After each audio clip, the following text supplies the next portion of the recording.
Hai pemirsa, coba lihat tangan kamu sekarang. Kamu mungkin lagi pegang HP yang harganya mungkin lebih mahal dari motor bekas tetangga kamu. Atau kamu mungkin punya akses internet 5G yang super cepat, atau mungkin kamu bahkan dikelilingi sama kecerdasan buatan atau AI yang bisa ngerjain tugas kuliah kamu dalam hitungan detik. Canggih banget kan? Ya, tapi anehnya, kamu masih mikirin duit persis kayak manusia zaman batu. Kamu masih duduk diam di pojokan gua sambil menunggu sambaran petir pohon ya dari kakek Zeus ya sehingga dapat rezeki gratisan dari sana. Ya itu logika di kepala kamu sepertinya jalannya mundur teman-teman kalau masih berpikir seperti itu ke zaman yang purba. Jadi dompet kamu kering kerontang itu bukan karena Tuhan lagi jahat sama kamu teman-teman, bukan juga karena zodiak kamu lagi sial bulan ini, bukan. Masalahnya itu ada di software di kepala kamu. Logika kamu tuh masih versi trial gratisan teman-teman yang mungkin bisa kita sebut penuh dengan bug atau error sejak kamu lulus dari TK. Kalau kamu merasa hidup kamu berat cuma karena kuota habis atau mungkin hal-hal lain seperti itu, coba kenalan sama satu orang yang namanya Tan Malaka ini teman-teman. Lupakan semua hal membosankan yang pernah guru sejarah kamu dongengkan di kelas atau di sekolah. Tan Malaka ini adalah seorang kakek tua yang cuma duduk manis di foto dinding kelas kamu. Dia adalah buronan yang paling jenius teman-teman yang pernah dimiliki oleh bangsa ini. Bayangkan, dia dikejar-kejar sama intelijen dari 11 negara yang berbeda. Nyawanya selalu ada di ujung tanduk, teman-teman. Setiap detik dia hidup melarat dan berpindah-pindah dalam pelariannya yang tidak berujung.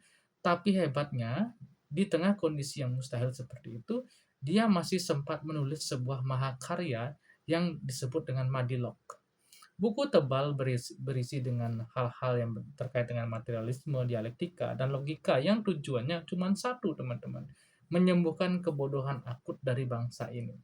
Nah, sekarang coba kita bandingkan sama hidup kamu. Kamu hidup aman sentosa, kamu bisa rebahan nyaman di kasur, empuk, ruangan ber-AC, satu-satunya yang mengejar kamu mungkin cuma debt collector atau pinjol. Dan itu pun kamu sembunyi ketakutan kayak tikus kejepit pintu. Ya, malu dong sama Tan Malaka, dia bertaruh nyawa buat mikir, tapi kamu malah malas mikir padahal hidup enak. Kemiskinan itu teman-teman, atau kemiskinan yang Anda buat itu tuh bukan suratan takdir teman-teman. Itu semua gejala klinis dari apa yang Tan Malaka sebut sebagai logika yang sakit. Ini penyakit menular teman-teman yang sangat mematikan. Gejalanya jelas banget. Kamu jadi halu berharap kaya mendadak. Kamu pasrah sama keadaan tanpa usaha. Dan yang paling parah, kamu jadi gampang banget ditipu sama iming-iming manis. Maka dari itu teman-teman, video ini bukan hanya sekedar tontonan hiburan, ya buat nemenin kamu makan mie atau cemilan. Video ini adalah ruang bedah darurat, teman-teman. Kita akan menggunakan pisau bedah yang super tajam yang bernama Madilog buat mengamputasi 7 logika konyol yang selama ini bersarang membusuk di kepala kita semua. Saya peringatkan dari awal ya, proses ini bakal terasa perih teman-teman. Darah ego kamu bakal muncrat kemana-mana saat saya preteli isi otakmu itu sebenarnya. Tapi ini satu-satunya jalan teman-teman, jalan operasi biar kamu dan kita semua bisa sembuh total dari mental miskin yang benar-benar menjerat kita dan kita bisa merdeka finansial dari sana. Jadi sekali lagi teman-teman, hindarkan logika konyol. Bagi kamu yang suka nyembah kakek Zeus pakai logika purba gitu ya, masuk logika konyol yang pertama. Itu sangat-sangat salah besar seperti ya. Oleh karena itu teman-teman ya jangan bercanda deh. Yang kamu lakukan itu bukan investasi. Kalau main pinjol, main dan lain sebagainya ya, itu donasi sukarela buat orang-orang kaya, teman-teman. Perilakumu ini membuktikan kalau mistik itu tidak pernah hilang, tapi cuma ganti kulit ya, ikut pinjol, ikut judi online dan lain sebagainya seperti itu ya. Itu nggak ada faedahnya, itu hanya nyetor uang untuk orang yang lebih kaya. Nah, sekarang kamu sebagai manusia modern melakukan ritual yang persis sama ketika kamu menyembah aplikasi seperti itu gitu ya. Ya, oleh karena itu teman-teman, sekarang saya akan bedah satu persatu hal-hal yang harus kamu perhatikan. Jadi intinya sama aja teman-teman, yaitu kamu percaya pada kegaiban yang tidak masuk akal, tapi mari kita bedah sosok kakek Zeus yang kamu sembah tiap malam itu pakai logika materialisme yang sangat dingin. Sadarlah bahwa dia itu bukan dewa, teman-teman ya. juga bukan penolong yang turun dari langit, teman-teman ya. Dia itu secara logika dan fakta cuma susunan kode pemrograman atau algoritma matematika yang sengaja diciptakan oleh seseorang atau manusia yang tujuannya cuma satu, yaitu memastikan bandar selalu menang dan kamu rugi total secara matematis seperti itu. Ini adalah fakta teman-teman ya. Fakta yang nomor 7 yang paling sangat sadis kalau kamu masih suka main pinjol atau judi online seperti itu ya. Ya, yang seperti kakek-kakek Zeus itu ya. Nah, itu bahaya di situ. Jadi, jenis pakai senjata apa? Kamu memakai feeling yang kuat atau kamu pakai rumus pola gacor atau apalah itu ya. Telegram sesat atau grup-grup yang seperti itu gitu ya. Itu konyol sekali teman-teman. Kelakuan kamu tuh persis absurdnya kayak orang yang nekat mau menghancurkan tank lapis baja tentara cuma bermodalkan lemparan kerupuk kulit. Nggak mempan ya. Mau sampai kiamat pun mustahil kamu bisa menang lawan mesin itu, teman-teman. Jadi tolong berhenti menyembah berhala digital ya, menyembah kakek Zeus nih ya. Eh, Judi online seperti itu ya. Logika purba macam ini adalah racun, teman-teman. Racun yang paling jahat. Jadi kamu miskin permanen dan terhina. Lihat realitas di depan mata kamu. Bandar judi di luar sana tuh sibuk beli mobil sport mewah terbaru hasil uang donasi kamu. Sedangkan kamu di sini cuma bisa beli mie instan promo sambil meratapi nasib di pojokan kamar kos. Sadar teman-teman, bagi teman-teman yang seperti ini ya, logika itu konyol. Dan logika konyol yang kedua adalah gaya elit ekonomi sulit ya. Kita lanjut ke jebakan yang paling manis yang sering bikin dompet kamu sekarang. Hati-hati teman-teman. Satu istilah yang terdengar sangat memanjakan telinga ini yaitu self reward.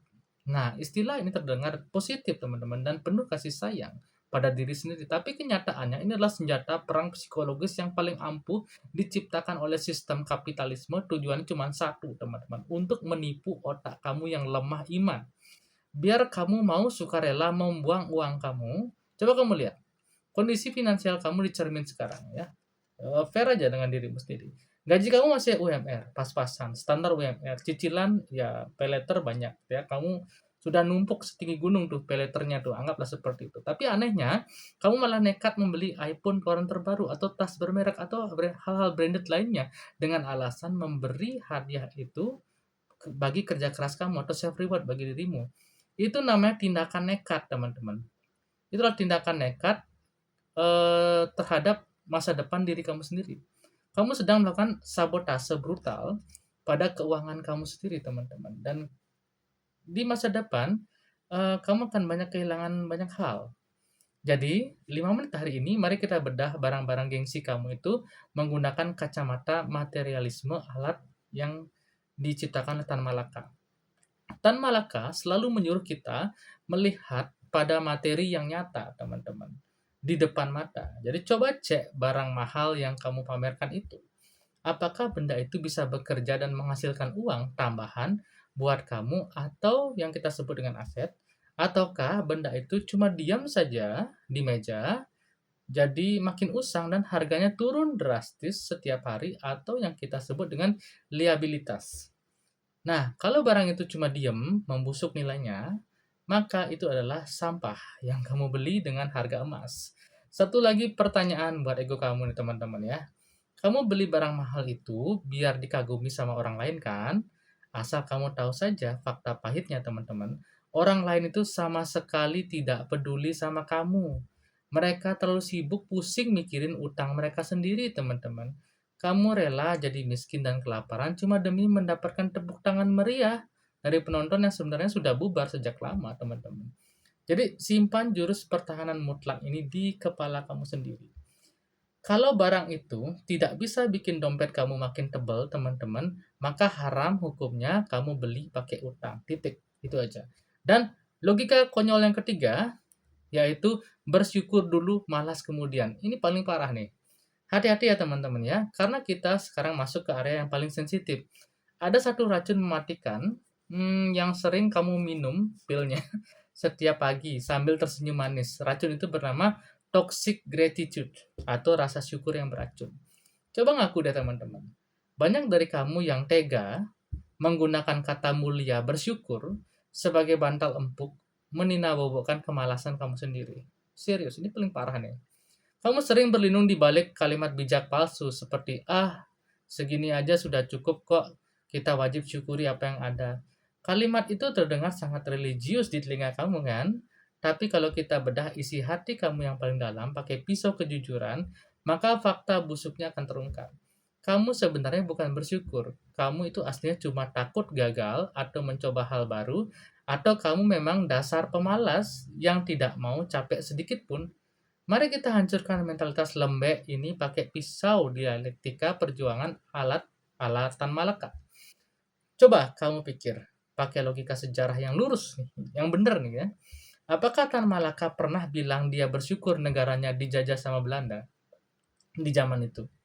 Apakah dia pernah bilang, ya sudah kita dijajah, ambil hikmahnya, lawan aja gitu ya. Atau relakan aja gitu ya. Tidak sama sekali teman-teman, dia tidak bersyukur. Tan Malaka itu melawan dengan garang. Dia sadar sepenuhnya bahwa hidup itu adalah dialektika atau sebuah pertentangan abadi antara penindasan dan perlawanan.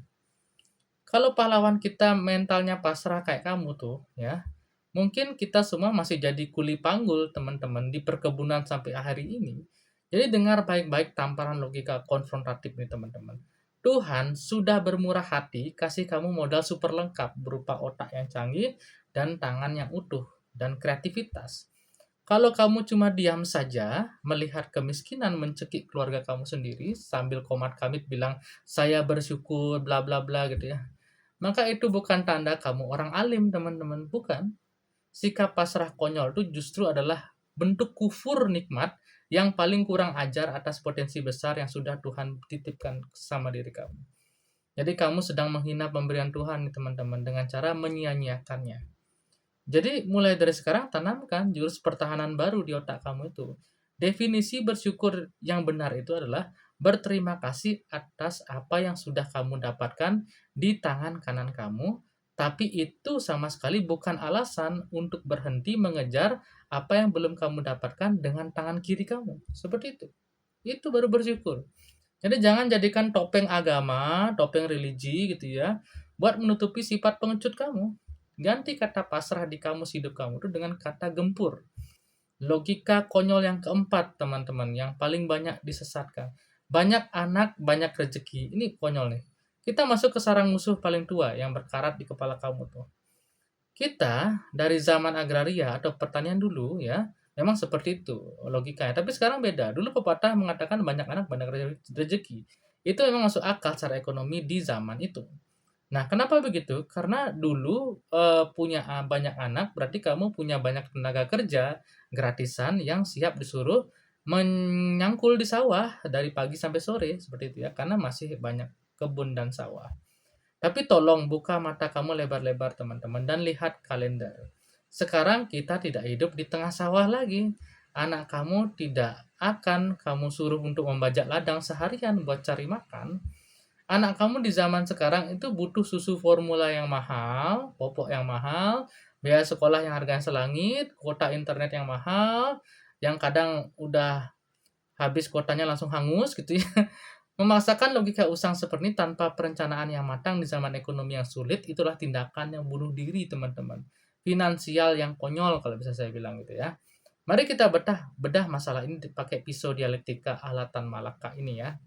Konteks zaman itu sudah berubah menjadi antitesis dari masa lalu. Kalau kamu masih nekat pakai pola pikir lama di dunia modern yang kejam ini, teman-teman, maka kamu sedang menggali kuburan massal buat dirimu sendiri dan masa depan keuangan keluarga kamu sendiri. Hati-hati teman-teman dengan jebakan mentalitas yang sangat egois dan sangat jahat ini. Jangan pernah sekalipun menjadikan anak kandungmu atau anakmu sendiri sebagai dana pensiun atau sebagai investasi alat supaya kamu bisa mendapatkan uang. Pasti kamu pernah dengar atau mungkin berpikir kalimat racun seperti ini. Nanti kalau tua kan saya bisa numpang hidup sama anak-anak. Nah, itu adalah pemikiran parasit yang memalukan, teman-teman. Kamu tega melahirkan anak atau membesarkan seorang anak, ya, baik biologis maupun adopsi, cuma buat dijadikan sapi perah di masa depan demi menanggung biaya hidup kamu. Itu kelakuan yang paling egois yang justru menciptakan mata rantai kemiskinan baru yang tidak akan pernah putus sampai kiamat. Sampai negara bubar pun itu masih tuh. Jadi teman-teman, tanamkan jurus pertahanan mutlak ini di otak kamu sendiri. Anak adalah tanggung jawab besar dan bukan aset investasi sapi perah yang bisa kamu perah susunya saat kamu tua nanti. Jadi jadilah pahlawan keluarga yang berani memutus rantai setan sandwich generation ini mulai dari diri kamu sendiri. Siapkan dana pensiun kamu sendiri dari sekarang agar anak kamu bisa terbang bebas mengejar mimpinya tanpa harus disandra oleh biaya hidup orang tuanya yang tidak becus mengatur uang. Dan ini logika konyol yang kelima, teman-teman, yaitu penyakit ijazah fetis tanpa skill. Ya, benar, fetis tanpa skill. Sekarang kita bongkar kebohongan besar yang sudah ditanamkan sistem pendidikan di kepala kamu sejak kecil, sejak TK nih, gitu ya. Ada sebuah mitos beracun yang bilang, kalau kamu sekolah setinggi langit, lalu dapat ijazah yang mentereng nilainya, wah 100 semua gitu ya, maka kamu otomatis jadi kaya raya. Itu adalah omong kosong terbesar abad ini, yang masih saja kamu telan mentah-mentah. Jadi coba buka mata kamu dan lihat fakta material di lapangan teman-teman ya saat kerja. Ribuan sarjana dengan toga gagah sekarang sedang antre di job fair sambil berkeringat dingin karena menganggur. Ya, sementara di seberang jalan ada seorang lulusan SD yang ya punya skill jualan tingkat dewa, malah bisa membeli rumah mewah secara tunai tanpa utang sedikit pun. Mari kita bedah fenomena menyedihkan ini dengan pisau bedah materialisme simbol versus materi nyata ala Tan Malaka. Kamu harus cerdas, teman-teman, membedakan mana simbol dan mana materi asli. Ijazah yang mati-matian kamu kejar itu secara fakta material hanyalah selembar kertas bertinta dan berstempel. Sedangkan skill atau keahlian adalah materi nyata yang bisa memproduksi nilai dan uang. Tan Malaka sangat membenci sistem pendidikan yang cuma mencetak manusia beo. Tahu beo ya, yang burung yang suka ngomong itu. Maksudnya adalah manusia yang cuma jago menghafal teori di dalam kelas, tetapi tumpul dan bingung saat disuruh memecahkan masalah nyata di jalanan. Bukan masalah di sekolah, masalah di jalanan, teman-teman. Dengar baik-baik humor nih biar kamu sadar. Di dunia nyata itu kejam, teman-teman. Sama sekali tidak peduli seberapa mahal uang SPP yang sudah orang tua kamu bayarkan ke kampus elit itu, atau dunia kerja cuman punya satu pertanyaan sederhana buat kamu. Dengan itu kamu bisa bikin apa? Itu pertanyaannya. Jadi kalau jawaban kamu cuma diam dan pamer gelar panjang di belakang nama kamu tanpa bisa kerja yang becus, maka maaf saja ijazah mahal kamu itu nasibnya cuma bagus jadi kertas bungkus gorengan di pinggir jalan. Jadi tanamkan jurus pertahanan ini kuat-kuat di mental kamu, teman-teman. Jangan pernah lagi menuhankan gelar akademik yang kosong melompong.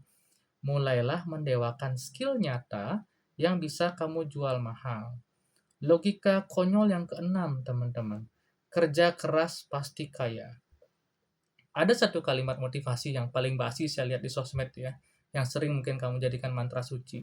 Kalimat itu berbunyi begini, usaha tidak akan mengkhianati hasil. Ini aduh paling parah dan ini error paling parah teman-teman. Sorry. Maaf ya, tapi saya harus bilang kalau ini adalah kebohongan besar yang selama ini menipu kamu teman-teman. Coba lihat faktanya yang tadi di pasar lah, di pasar induk lah contohnya gitu ya. Seorang kuli panggul bekerja jauh lebih keras sampai mandi keringat dari subuh sampai malam, tulang punggung mereka juga hampir patah demi memikul beban yang ratusan kilo setiap hari. Sekarang bandingkan dengan seorang investor saham yang kerjanya cuma duduk, diam di ruangan ber-AC sambil memencet tombol di layar HP. Nah, sekarang saya tanya, siapa yang lebih kaya raya di antara mereka berdua? Ya, jelas jawabannya bukan si kuli panggul yang bermandikan keringat itu. Jadi, mari kita bedah ketidakadilan ini pakai pisau dialektika nilai ala metok, ya. Nah, jadi, kamu harus sadar bahwa nilai ekonomi di zaman sekarang tidak lagi ditentukan oleh seberapa banyak keringat yang keluar dari pori-pori kulit kamu, otot, dan visi kamu itu harganya murah karena mudah digantikan. Nilai uang yang besar itu datang dari seberapa besar daya ungkit atau leverage yang kamu miliki dalam bekerja. Jadi bayangkan analogi konyol ini biar kamu bisa paham seberapa absurdnya strategi hidup kamu tuh. Kalau percaya kata-kata motivasi kayak gitu ya. Kalau kamu nekat kerja keras cuma mengandalkan otot ya di era kecerdasan buatan atau AI ini, maka kamu persis seperti orang gila yang mau menebang seluruh hutan Amazon cuma bermodalkan sendok makan, teman-teman. Jadi semangat juang ya. Kamu emang luar biasa heroik, tapi strategi kamu tuh konyol setengah mati. Kamu bakal mati kelelahan sebelum berhasil menebang satu pohon pun karena alat kamu sudah salah. Jadi tolong teman-teman geser fokus otak kamu sekarang, ubah mindsetnya dari sekedar kerja keras menjadi kerja cerdas teman-teman, berbasis adaptasi. Jadi nggak sekedar cerdas-cerdas gitu, tapi berbasis adaptasi. Berhenti mengandalkan tenaga kuda kamu sendiri. Mulailah cari alat bantu, entah itu dengan teknologi canggih, modal orang lain, yang bisa melipat gandakan hasil kerja kamu ribuan kali lipat. Nah, logika konyol itu ya, yang berikutnya, yang ketujuh, yaitu rezeki yang enggak kemana. Jadi kamunya yang enggak kemana-mana teman-teman sebenarnya itu ya. Nah, kita sampai di puncak segala kemalasan berpikir yang paling sering diucapkan sebagai mantra penenang jiwa di media sosial, yaitu tenang saja, kalau rezeki tidak akan tertukar, ya, seperti itu. Nah, kalimat ini terdengar sangat bijaksana teman-teman dan religius di telinga, jujur. Kelihatan spiritual gitu orang yang ngomong kayak gini tuh. Tapi dalam prakteknya, kalimat ini seringkali cuma jadi alasan murahan buat kaum rebahan supaya tetap nyaman jadi pengangguran, teman-teman. Ini adalah kebohongan finansial yang harus kita hancurkan sekarang juga kalau mau sukses. Mari kita bedah mitos ini menggunakan hukum gerak material dan fisika dasar ala Maldilok. Jadi, kamu harus paham bahwa rezeki itu pada dasarnya adalah materi nyata berupa uang kertas atau saldo dalam digital. Dalam hukum fisika, sebuah materi tidak akan pernah berpindah tempat dengan sendirinya kecuali ada gaya atau usaha yang besar untuk mendorongnya. Seperti itu. Uang tidak punya kaki buat berjalan sendiri masuk ke dompet kamu, teman-teman. Jadi dengarkan logika penutup yang bakal menampar keras kesadaran kamu. Memang benar, rezeki itu tidak kemana-mana. Rezeki itu ada di luar sana, teman-teman. Dia sedang menumpuk di pasar. Dia sedang berputar di kantor. Dia sedang dipegang erat oleh orang-orang yang bergerak lincah mencari peluang. Masalah utamanya, kamunya yang tidak kemana-mana. Jadi kamu cuma mengeram di dalam kamar kos gitu, misalnya di dalam kamar yang pengap ya, sambil scroll media sosial sampai jempol keriting. Apakah kamu benar-benar berharap akan ada notifikasi transferan gaib tiba-tiba masuk ke rekening kamu tanpa kamu melakukan apa-apa seperti itu? Itu adalah halusinasi tingkat dewa, teman-teman, yang harus segera diobati sebelum kamu gila sungguhan. Jadi dunia kerja ini tidak bekerja dengan hal seperti itu. Dunia ini bekerja dengan hukum sebab akibat yang kejam dan bukan dengan hukum simsalabim. Jadi tanamkan teman-teman jurus pertahanan terakhir di otak kamu ini. Rezeki itu harus dijemput paksa dengan aksi nyata yang brutal. Jangan pernah lagi nunggu rezeki datang dengan doa ya, apa hal-hal gaib yang nggak jelas gitu ya. Pasrah sambil tiduran dan bangun tiba-tiba kayak nggak mungkin itu. Sekarang juga paksa rezeki itu pindah ke tangan kamu. Kita sudah selesai membedah isi kepala kamu sampai ke akar-akarnya. Dan jujur saja, ternyata hasil diagnosanya ternyata sangat parah, teman-teman. Kamu, kalau dari semua itu yang saya bacakan tadi, ada salah satu saja, itu sudah dinyatakan kamu ada komplikasi wabah dari virus ya mental ini. Jadi kamu sudah terinfeksi nih. Oleh karena itu, teman-teman, supaya kamu tidak digerogoti terus dengan bakteri gengsi ini yang bikin kamu boros tak terkendali, ya kamu harus mulai dari sekarang melancarkan sebuah aksi dan juga perubahan. Kalau Tan Malaka masih hidup nih teman-teman ya, ngelihat kamu hari ini kayak begini gitu ya, dia bakal ya geleng-geleng kepala atau mungkin dia malah tertawa miris karena melihat bagaimana pemuda zaman sekarang sukarela dijajah oleh kebodohan sendiri tanpa perlu ada tentara asing. Tan Malaka pernah mengajarkan satu prinsip abadi bahwa kemerdekaan sejati itu harus dimulai dari pikiran kita sendiri. Jadi hari ini, detik ini teman-teman, setelah nonton video ini, kamu punya dua pilihan mutlak. Pilihan pertama adalah tetap menjadi budak logika sakit yang saya tadi bacain itu dari 1 sampai 7. Silahkan kamu lanjutkan hidup pasrah kamu sambil sibuk menyalahkan pemerintah seumur hidup, silahkan ya. Menyalahkan takdir Tuhan, menyalahkan ini, menyalahkan itu gitu ya. Dan meninggalkan warisan utang untuk anak cucumu, silahkan. Atau pilihan kedua adalah bangkit menjadi seorang gerilyawan Madilok. kamu harus punya nyali untuk membedah otak kamu sendiri, membuang semua mitos konyol ya, dari orang-orang tuamu atau orang-orang sebelum kamu gitu ya, mitos-mitos konyol tadi ke tempat sampah, dan melihat fakta material dengan mata jernih dan mulai bertindak logis tanpa ampun demi masa depan kamu. Ingatlah satu hal ini baik-baik teman-teman, sebagai tamparan terakhir sebelum video ini berakhir.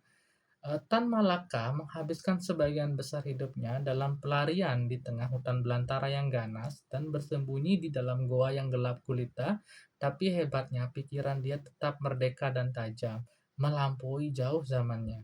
Sedangkan kamu sekarang hidup nyaman di atas kasur empuk dengan ruangan ber-AC, dingin, koneksi WiFi kencang 24 jam, tapi ironisnya pikiran kamu justru sedang dipenjara seumur hidup oleh jeruji cicilan dan tembok tebal gengsi yang kamu bangun sendiri.